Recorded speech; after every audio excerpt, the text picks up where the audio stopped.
अगं बाई, काल नव्ह का आपण त्या साडीचं ऑपरेशन केलेलं, म्हणजे पिना बिना इस्त्री बिस्त्री कडून साडी नव्हती का तयार करून ठेवलेली, मग काय आज 10 मिनिटातच रापचिक मध्ये तयार झालेलं एवढ्या पटापट. मी शाळेत असताना माझ्या बाईला ना माझ्या टिलिंडीची कदरच नव्हती. म्हणजे मी एवढी भारी रांगोळी काढतोय तरी पण म्हणायची कुत्र्याचं आणि मांजराचं पाय असतं. असं कुठं असतं? त्यावेळेला तिने मला सपोर्ट केला असतं तर मी आज ऑलिम्पिक मध्ये गोल्ड मेडल काढलं असतं. नाही, आपल्या भारताचं नाव कसं चमक धमक मध्ये आणलं असतं. असं ते बाया, ती रिटायर झाली असेल, तिला आता माझ्या नावाच्या उचक्या लागायच्या. आपलं गुढीपाडवा तर एकदम झागूर मागूर मध्ये साजरा झालेलाच होता.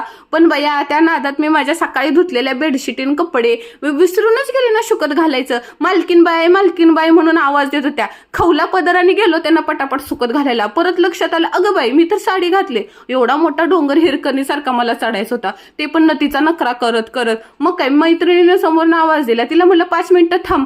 5 मिनिटं थांबाय म्हणत गप्पा गोष्टी करत ही दुश्मन माझं घड्याळ पटापटा पळून अर्धा तास कुठं गेलं कळलंच नाही. झटाकलं ना का